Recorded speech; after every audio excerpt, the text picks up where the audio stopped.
नमस्कार दोस्तों, मैं मिथुन सिंह स्वागत करता हूं आप सभी का दी एजुकेटर के प्लेटफॉर्म पे, जहां पे हम लोग टीचिंग एग्जामिनेशन की प्रिपरेशन करते हैं। आशा करता हूं आप सभी अच्छे होंगे, स्वस्थ होंगे इस पेंडेमिक में भी। देखिए, ये वीडियो आर्मी स्कूल के इंटरव्यू, केबीएस के इंटरव्यू, एनबीएस के इंटरव्यू या फिर किसी भी प्राइवेट स्कूल के इंटरव्यू में अगर आप जा रहे हो तो ये आपके लिए बहुत ही फ्रूटफुल होने वाली है। कैसे आप 8 स्टेप्स को फॉलो करोगे और इंटरव्यू को क्रैक कर लोगे। तो आपको वो सारे 8 पॉइंट को मैं डिस्कस करूंगा एक एक करके। उससे पहले आप मेक श्योर कर लो, जो नीचे आपको दिखाई पड़ रहा है रेड बटन यानी सब्सक्राइब का, वो आप प्रेस कर दो और उसके जस्ट साइड में जो बेल आइकन है उसे प्रेस कर दो, ताकि वीडियो की लेटेस्ट नोटिफिकेशन आप तक पहुंचे। चलिए शुरू करते हैं, कौन सा वो 8 स्टेप है। तो देखो, सबसे पहला जो स्टेप है दोस्तों, वो है आपको नो योर स्कूल या फिर नो योर इंस्टीट्यूट। यानी कि आप देखो, पेन पेपर पे से नोट कर सकते हो। यानी कि जिस इंस्टीट्यूट में या फिर जिस स्कूल के लिए आप जो है अप्लाई करने जा रहे हो, उस स्कूल के बारे में आपको पूरी इन्फॉर्मेशन होनी चाहिए। सपोज कर लो कि मैं जा रहा हूँ डीएवी के स्कूल में अप्लाई करने के लिए, तो डीएवी के ऑफिशियल वेबसाइट पे जाके विजिट कर लो। आप उनकी लोगों को देख लो और उनके लोगों के बीच में देखना, हर लोगों के नीचे एक संस्कृत का सेंटेंस लिखा हुआ होता है, उसका क्या मतलब है। और वहाँ पे जब आप डीएवी की वेबसाइट पे जाओगे तो उनका क्या मोटो है एजुकेशन को लेकर, वो पढ़ लो। वो क्या चाहते हैं समाज में बदलाव लाना, सोसाइटी में कौन से चेंजेस को लाना चाहते हैं, वो आप देख लो। आपसे वो क्वेश्चन पूछे जा सकते हैं, पहली बात। दूसरी बात, केंद्रीय विद्यालय के साथ भी यही है, उनके लोगों को पढ़ लो। आर्मी स्कूल के भी लोगों में जो बातें लिखी गई है उसे ध्यान से आप पढ़ लो, ताकि जो आपसे पूछा जाए, या फिर केबीएस कब इस्टेब्लिश हुआ या एनबीएस कब इस्टेब्लिश हुआ, ये सब सारे क्वेश्चन आपसे पूछे जा सकते हैं। या फिर टोटल नंबर ऑफ स्कूल्स कितने हैं पूरे इंडिया में। और आपको बता दूं, केंद्रीय विद्यालय बाहर में भी चलते हैं, कुछ कुछ स्कूल्स जो है उनके फॉरेन में भी हैं। तो ये सब बातें आपको जाननी है, तो ये आप खुद से कर लोगे ऑफिशियल वेबसाइट को विजिट करके। तो पहला स्टेप ये हुआ। दूसरा स्टेप जो है सेल योर सेल्फ। देखो, अब आपको जान के और ये सुन के अटपटा लगेगा कि सेल योर सेल्फ, अपने आप को कैसे बेचें। देखो, आप जब जाते हो साड़ी के स्टोर पे, गारमेंट्स स्टोर पे जब जाते हो, वहाँ पे सेल्समैन आपको साड़ियाँ दिखाता है। सपोज कर लो आप इलेक्ट्रॉनिक्स के दुकान पे जाते हो, तो वो आपको फ्रिज लेना हो, तो जो सेल्समैन है वो अलग अलग आपको फ्रिज के बारे में, उसके जो फंक्शंस हैं वो बताता है। तो आपको सेम चीज़ अपने ऊपर अप्लाई करना है। इंटरव्यू में आपको सेल्समैन बनना है और अपने बारे में सबसे बेस्ट वे में डिस्क्राइब करना है उनको, और एक पॉजिटिव एटीट्यूड के साथ। जैसे उन लोगों ने आपसे पूछा इंट्रोड्यूस योर सेल्फ, तो आप बिल्कुल बिना नर्वस हुए आई टू आई कांटेक्ट बना के अपना इंट्रोडक्शन दो उन्हें, बिना कोई हिचकिचाहट के, बिल्कुल आसानी से आपको देनी है। तो सेल योर सेल्फ का मतलब ये हुआ, हड़बड़ाना नहीं है, अपने आप को उनके सामने प्रेजेंट करना है आपको। और जितना अच्छे से आप प्रेजेंट करोगे, जो उनके ऊपर आपका इम्पैक्ट होगा वो बहुत बेहतरीन ढंग से होगा। तो चलिए तीसरे पॉइंट की ओर बढ़ते हैं, कॉमन क्वेश्चन। देखो, टीचिंग इंटरव्यू में जो है, टीचर के इंटरव्यू में कॉमन क्वेश्चंस बार बार देखे जाते हैं, और इस सेक्शन को हम लोग 4 पार्ट में डिवाइड कर देंगे, 4 पार्ट्स में डिवाइड करेंगे और एक एक करके उसे जानने की कोशिश करेंगे। देखो, जो पहला है, जो कॉमन क्वेश्चंस पूछे जाते हैं आपके साथ, सबसे पहले जान लो, आपके जो जीके और जीएस के क्वेश्चन हैं, यानी कि करंट अफेयर्स के क्वेश्चन हैं, ये आपको ज़्यादा यहाँ पे देखने को मिलता है। तो इसका क्या सॉल्यूशन है, आप न्यूज़पेपर डेली पढ़ना शुरू कर दो। अगर हिंदी आपकी अच्छी है तो हिंदी न्यूज़पेपर पढ़ो, इंग्लिश अच्छी है तो इंग्लिश की न्यूज़पेपर पढ़ो। आप, मैं तो सजेस्ट करूँगा कि आप दी Hindu, times of India, Dainik Jagran, Dainik Bhaskar ऐसे अखबार को पढ़ सकते हो, या फिर हिंदुस्तान न्यूज़पेपर, वो भी आप कंसिडर कर सकते हो, ताकि करंट अफेयर्स की जो बातें हैं वो जान सको। तो कॉमन क्वेश्चन में सबसे पहले जीके और जीएस से क्वेश्चन पूछे जाते हैं। तो देखो, एक और क्वेश्चन जो कॉमन होता है, जो बार बार पूछा जा सकता है, कि why do you want to be a teacher, आप शिक्षक क्यों बनना चाहते हो। तो इसका जवाब देखो, एक सिंपल वे में, इजी वे में आप दे सकते हो कि मुझे इस प्रोफेशन में बहुत इंटरेस्ट है और मुझे बच्चों को, किसी को भी सिखाने में बहुत अच्छा लगता है, और आप ब्लेस्ड फील करते हो किसी को कुछ लर्न करा के। ये तो आंसर हुआ। लेकिन अगर आप इस एक्स्ट्रा आंसर के साथ एक्स्ट्रा ऑर्डिनरी आंसर देना चाहते हो, इस ऑर्डिनरी आंसर के अलावा जो देना चाहते हो, वो ये ऐसा हो सकता है कि मेरे पिताजी टीचर थे स्कूल में, और सारे टीचर्स उनकी बहुत रिस्पेक्ट करते थे क्योंकि उनके पढ़ाने का तरीका जो था वो बिल्कुल अलग था, बिल्कुल सिंपल तरीके से वो पढ़ाते थे और स्कूल्स में जो स्टूडेंट हैं वो बहुत रिस्पेक्ट करते थे उनकी। तो आप दे सकते हो कि मेरे पिताजी से मैं इंस्पायर होकर टीचर प्रोफेशन में जाना चाहता हूँ, मुझे भी बहुत अच्छा लगता है, पहली बात। दूसरी बात, आप टीचर को भी इसमें कंसिडर कर सकते हो एग्जाम्पल के तौर पे, सिर्फ अपने पिताजी को नहीं, या फिर आप अपने किसी रिलेटिव को इसमें इंक्लूड कर सकते हो। लेकिन ध्यान रहे आपको बिल्कुल फोकस्ड होकर ये आंसर देना है। तो दो इसमें सब ग्रुप में मैंने बता दिया जो कॉमन क्वेश्चन पूछे जाते हैं। तीसरा कॉमन क्वेश्चन आपसे पूछा जाएगा पॉलिटिकल ओपिनियन को लेकर। सपोज कर लो कि करंट अफेयर्स में जो चीज़ें चल रही है, देखो गवर्नमेंट के द्वारा जो चीज़ें चलाई गई है वो अच्छी है या बुरी है, आपका ओपिनियन जाना जाएगा वहाँ पे। तो देखो आपको ना प्रो गवर्नमेंट होना है ना एंटी गवर्नमेंट होना है, बिल्कुल बीचों बीच आपको न्यूट्रल रहना है। और जब भी आप डिस्कस करो किसी टॉपिक पे तो उसका देखो सॉल्यूशन की ओर आप जो है डिस्कशन में जाओ आप, ताकि उसका कोई भी प्रॉब्लम है उसका एक सॉल्यूशन आप दे सको। तो टीचर का काम ही है किसी चीज़ को सॉल्यूशन तक पहुंचाना। तो ये हो गई पॉलिटिकल जो भी डिबेट हो या फिर कुछ भी पूछा गया आपके ओपिनियन को लेकर, तो कोशिश करो कि किसी भी तरह से आप बायस्ड होकर आंसर ना दो। एक और जो है आपसे जो पूछा जाता है बार बार वो है कि ये रेयर ऑफ रेयरेस्ट है, ये क्वेश्चन आपसे पूछा जा सकता है कि आपने लास्ट टाइम कौन सी बुक पढ़ी थी जिससे आप इंस्पायर हुए हो।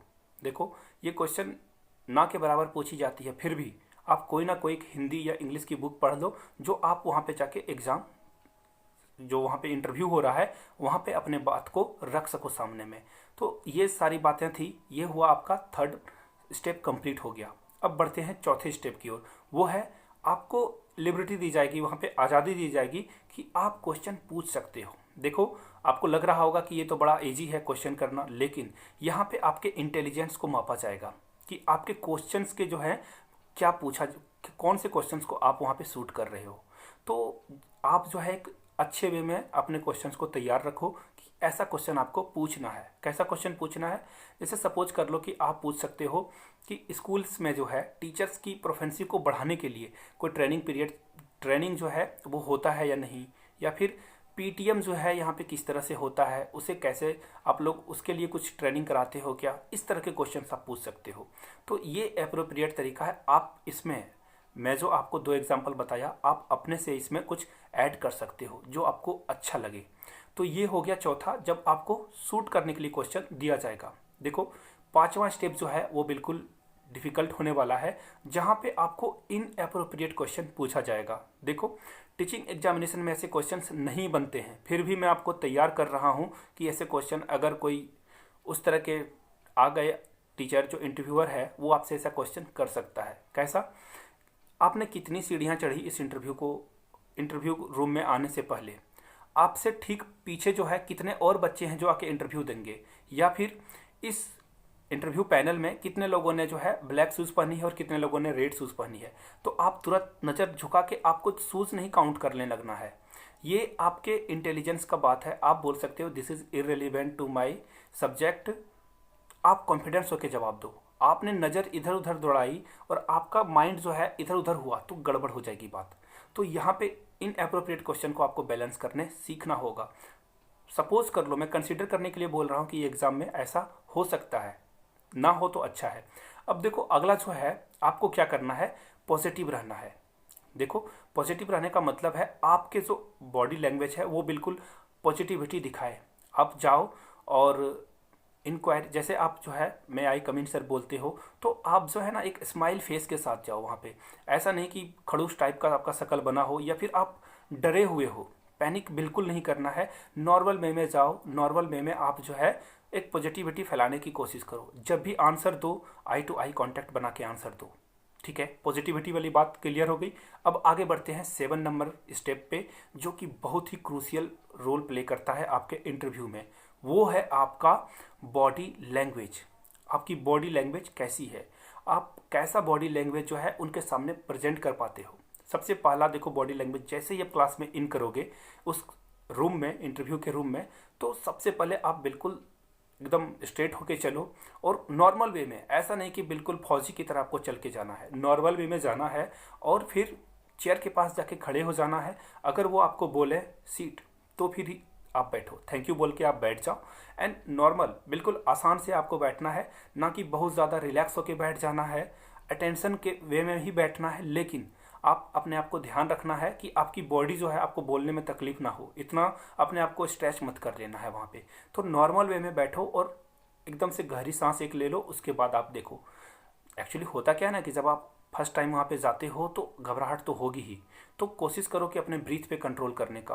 ब्रीथ कंट्रोल हो गया तो समझो आपकी नर्व सिस्टम ठीक हो जाएगी। तो ब्रीथ पे कंट्रोल करना बहुत ज़रूरी है। तो ये तो बातें हो गई बॉडी लैंग्वेज की पहली बात। दूसरी बात क्या है, आपका ड्रेसिंग सेंस ये कमाल का होना चाहिए। आप इस तरह के भी शर्ट्स पहन के वहाँ नहीं जा सकते हो। आपको फॉर्मल पहनना है, वाइट पहन लो, या फिर देखो कोई भी चटकीला रंग नहीं पहनना है। आई मीन जो है थिक कलर नहीं पहनना है, आप जो है फीका कलर पहनो जो कि बिल्कुल नॉर्मल वे में हो। वाइट पहन लो या फिर आप फेड ब्लू पहन लो, ऐसे कलर को पहन के जा सकते हो। और फॉर्मल जो फुल पैंट होता है वो पहन सकते हो आप। और शूज़ जो है बिल्कुल स्पोर्ट्स शूज़ पहन के लड़के ना जाएं। अब लड़कियों के लिए क्या ड्रेस कोड हो, बिल्कुल सिंपल सा वे में अगर मैं बताऊं, sari is the best option. आप साड़ी के साथ जाओ, बिल्कुल एक अच्छा सा वो इम्पैक्ट होता है। तो ये चीज़ें आपको देख लेनी है। साड़ी पहन के जाओ आप, और जो है मेकअप नहीं करना है आपको, और हो सके तो इयररिंग्स वगैरह पहनने को अवॉइड कर सकते हो आप। तो ये बातें थी। अब देखो अगला जो है, इंटरव्यू देते समय आपको आई कांटेक्ट बनाना है। मैंने पिछले वीडियो में भी आपको बताया था। अगर आप लोगों ने पिछली वीडियो नहीं देखी है तो कमेंट सेक्शन में आपको इसका लिंक मिल जाएगा, वहाँ से जाके उस वीडियो को आप देख सकते हो। आई कांटेक्ट बना के रखना है, और बिल्कुल अगर ज़रूरत हो तो अपने जो है हैंड का यूज़ करो, बिल्कुल आसान से वे में। और कोशिश करो कि बिल्कुल नॉर्मल वे में उन्हें समझाने की कोशिश करो। जो क्वेश्चन आ रहा है उसका आंसर वैसे दो आप। अब आगे बढ़ता हूँ मैं। आपको स्ट्रेट बैठना है, बॉडी का जो है पोजीशन जो है वो बिल्कुल नॉर्मल होना चाहिए। ये ना कि आप बिल्कुल ढीले ढाले पड़ जाओ बैठने में। अब जो लास्ट पॉइंट है बिल्कुल इम्पॉर्टेंट, चेक योर सीवी, यानी कि जो आपने फॉर्म में भर के दिया है वहाँ पे अपने हॉबीज़ के बारे में, अपने एकेडमिक्स के बारे में, या फिर अपने बारे में जो आपने लिख रखा है वहाँ पे, अपने फेवरेट बुक के बारे में, फेवरेट प्लेइंग जो आपकी फेवरेट गेम्स है उन सब के बारे में। तो वो आप जो है उसके बारे में एक थोड़ी सी जो है रिसर्च करके खुद से जाओ। आपसे वैसा क्वेश्चन पूछा जा सकता है। सपोज करो कि मैंने बोला कि मुझे क्रिकेट मेरा फेवरेट गेम है and I love to play, तो आपसे वहाँ पे पूछा जा सकता है कि क्रिकेट में टोटल नंबर ऑफ़ प्लेयर्स कितने होते हैं। तो इन सारी चीज़ों को आप देख के जाओ। क्रिकेट में जो है कितने एम्पायर्स होते हैं, ये सब चीज़ें आपसे पूछी जा सकती है। अगर आपने बता दिया कि मुझे साई-फाई मूवी यानी कि साइंस की मूवी पसंद है, तो आपसे 2-4 मूवी का नाम पूछ लिया जाएगा, इनके डायरेक्टर कौन से। तो ये सब सारी चीज़ों को आप पहले से एक अपना रिसर्च करके जाना वहाँ पे। और एक बात जो बहुत इंपॉर्टेंट है, बहुत जगह पे आपको ये देखने को नहीं मिलेगी, मैं आपको बता रहा हूँ। जब आप अपने एकेडमिक को प्रेजेंट करते हो तो देखो वहाँ पे तो सब वो देख रहे हैं कि किस ईयर में आपने पास किया। सपोज कर लो कि आपका 1 ईयर का गैप है, तो आप पहले से प्रिपेयर रहो कि आपसे ये क्वेश्चन पूछा जा सकता है। या फिर आपने बीएड जो है ग्रेजुएशन के 2-3 साल बाद करी है, तो आपने वो क्यों किया, आपसे ये क्वेश्चन पूछा जा सकता है। तो आप उसका आंसर बिल्कुल नॉर्मल वे में दो कि आपको क्या बताना है। तो ये सारी चीज़ें थी। आई होप कि आपको ये जो 8 पॉइंट है वो अच्छा लगा होगा। अगर अच्छा लगा है तो आप अपने फ्रेंड तक इस वीडियो को ज़रूर पहुँचाओ, और नीचे सब्सक्राइब का बटन है, प्लीज़ सब्सक्राइब कर लो चैनल को, और बेल आइकन भी प्रेस कर दो ताकि चैनल की ग्रो आपके कोऑपरेशन से होता रहे। तो चलिए, keep learning, keep growing, and most important keep learning. Thank you.